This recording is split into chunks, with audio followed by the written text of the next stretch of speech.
नमस्कार। आज हम उपस्थित हैं गोला गोकर्णनाथ, छोटी काशी गोला गोकर्णनाथ की ये पंजाबी कॉलोनी में।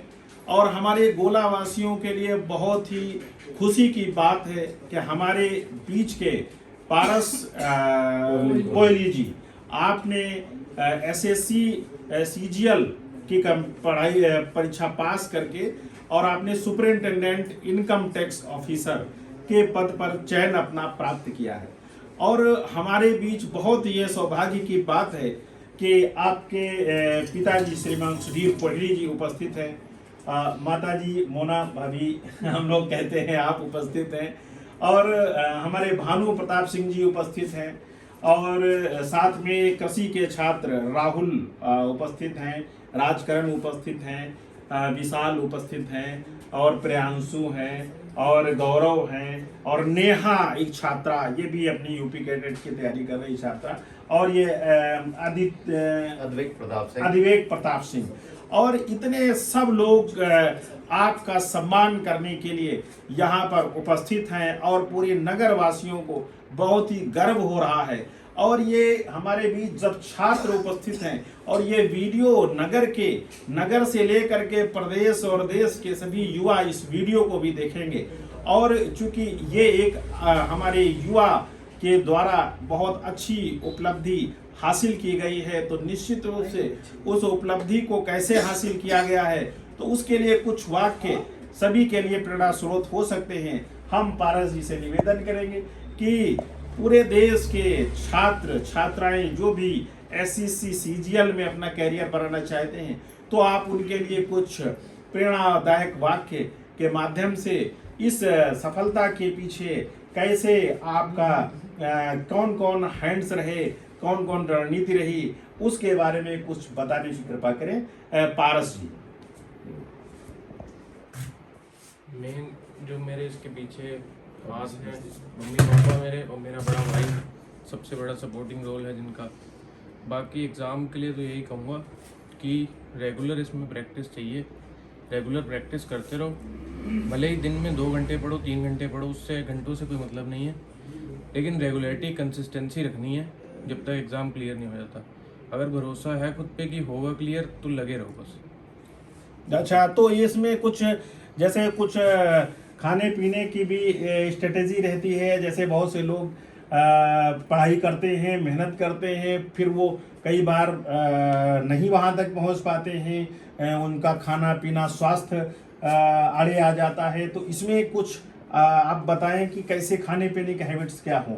नहीं, खाने पीने से ऐसी तो कुछ नहीं है, आराम से जो बढ़िया खाना पीना है खाओ, बस थोड़ी एक्सरसाइज करते रहो कि अनफिट ना हो जाओ बिल्कुल, कि टोन निकल आए या बिल्कुल लेजीनेस फील होने लगे पढ़ते टाइम। थोड़ा एक्टिव रखो, रनिंग करो या जिम जाओ, कोई फिजिकल एक्सरसाइज साथ में करते रहो, या कोई गेम खेल लो। जी जी।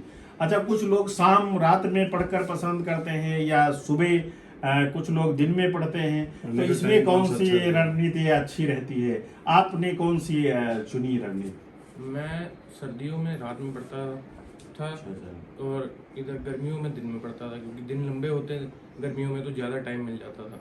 तो अपना सुबह जल्दी उठ गए, पूरा दिन पढ़ते रहे। अच्छा। और सर्दियों में अपना रात में आराम से पढ़ लिए।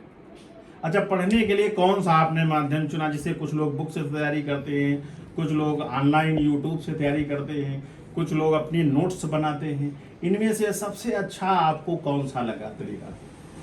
मैंने कोई कोचिंग तो इसके लिए ली नहीं है, सेल्फ स्टडी से किया है, क्योंकि मैं 10th 12th में भी बेसिक्स मेरे पहले से स्ट्रॉन्ग थे। तो आगे बस ये है कि जो जिस टॉपिक पे थोड़ा डाउट हो रहा है या जो थोड़ा मुश्किल लग रहा है, ऑनलाइन वीडियोस देख लो उसकी। बाकी मेन तो अपना सेल्फ स्टडी से ही होगा, जो भी एग्जाम होना क्लियर, सेल्फ स्टडी पे ध्यान हो ज़्यादा। अच्छा, सेल्फ स्टडी पे नोट्स बनाने की आपकी रणनीति रही, या पढ़ा और फिर अगली किताब चुनी, फिर पढ़ा अगली किताब चुनी, मैं एग्जामिनेशन दी, या नोट्स के बारे में भी? जीएस और इंग्लिश के लिए नोट्स बनाए थे। अच्छा। और मैथ्स के लिए प्रैक्टिस करिए बस, ज़्यादा से ज़्यादा क्वेश्चन अलग अलग बुक्स से और अलग अलग पीडीएफ जो भी मतलब ऑनलाइन जहाँ भी मिल जाए कंटेंट, मैथ्स और रीजनिंग के लिए। अच्छा, बुक्स में कौन सी, जैसे अभी समय बहुत ज़्यादा है एनसीईआरटी की बुक्स या यूपी बोर्ड की, तो आपने कौन सी चयन की बुक, एनसीईआरटी की या यूपी बोर्ड की? इसमें हर साल जैसे प्रीवियस ईयर वाले क्वेश्चंस की बुक आती है पूरी कंपाइल्ड, अच्छा। तो उसमें 10,000 क्वेश्चन किसी में होते हैं, किसी में 7,000। तो ऐसे बुक पूरी या तो ले लो, अच्छा। अगर कोई बुक नहीं अवेलेबल है तो अलग अलग टेलीग्राम चैनल है, उनके PDF वो प्रोवाइड करते हैं, उसी से देख के उसका प्रिंट आउट निकाल के डायरेक्ट ऑनलाइन उसी को खोल के उसी सॉल्व कर लो। अच्छा, कोई प्रतियोगी बुक भी कोई आपकी नज़र में है जो आपके लिए बहुत हेल्पफुल साबित हुई हो? मैंने प्रैक्टिस के लिए पिनाकल की इंग्लिश की ली थी, और अच्छा। एक KD कैंपस की थी वॉल्यूम 1 इंग्लिश के लिए। बाकी GK के लिए लूसेंट तो सब पढ़ते ही हैं स्टार्टिंग में, और मैथ्स के लिए तो राकेश यादव सर की 9500 थी, उससे मैंने स्टार्ट किया था, वो लगाई थी 2-3 बार, उसके बाद बाकी अलग अलग बुक से ली थी प्रैक्टिस। चलिए, बहुत बहुत बधाई। आप लोग भी कुछ कहना चाहेंगे पारस जी के लिए? आप बताइए, आप कुछ कहें जरूर। कैसा लग रहा है आपको ये? बहुत ही गर्व महसूस हो रहा है। अच्छा, अच्छा। बच्चे की मेहनत और जितनी खुशी बच्चे को होती है उससे कहीं 10 गुना ज्यादा माँ बाप को होती है जी जी कि हमने जो कोशिश की थी हमारे बच्चे ने वो करके दिखाया, हमारी जो इच्छा थी वो पूरी की। अब मेरी तो आगे जिंदगी में कोई इच्छा ही नहीं रही इसके बाद। जी जी, बहुत अच्छा। भाभी जी, आप बताएं, आपको कैसा लग रहा है? अरे बहुत अच्छा लग रहा है। भाभी जी ने अपने हाव भाव से ही बता दिया, और बहुत सभी को ऐसी ही फीलिंग हो रही है। और मेरे ख्याल से जो भी माँ होती है अपने बच्चे के लिए, उनके मन में ऐसी फीलिंग होती है। और पुनः सभी को एक पेरेंट्स के लिए एक बात मैं कहना चाहता हूँ। जी जी, मेरे बच्चे तो बहुत ही अच्छे हैं, शायद मेरी कॉलोनी में, मेरी पूरे पंजाबी समाज में मेरे बच्चों की तारीफ होती है। बाकी मैं और बच्चों को भी कहना चाहता हूँ कि माँ का प्यार तो समझ आता है जी लेकिन बाप का प्यार बाप के जाने के बाद समझ आता है।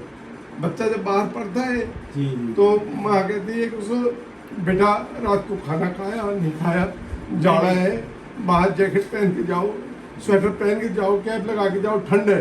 तो माँ को मोहब्बत है बच्चे के शरीर से जी। और बाप को मोहब्बत है इसके कैरियर से कि मेरे सौ बच्चे बहुत आप लोगों के और लिए भी। पीछे से मैं आवाज मारता हूँ, मेरी भी बात करा यार, मेरी भी बात करा, तो जी, बच्चा जी। उधर से कहता है यार उससे भी बात कराओ यार, उसने सिर खा रखा है बड़ा। जी जी, नहीं हम तो जानते हैं। जब मैं करता हूँ यार पापा आपके पास बोलते हैं मेरी तो बात होती है जी जी जी, ज्ञान देना, मैं कहा बेटा मेरा ज्ञान हमारे जाने के बाद समझ आएगा कि पाप क्या था। माँ का प्यार तो माँ के रहते समझ आता है, बाप का प्यार बाप के जाने के बाद समझ आता है। नहीं नहीं, बहुत ही आपका।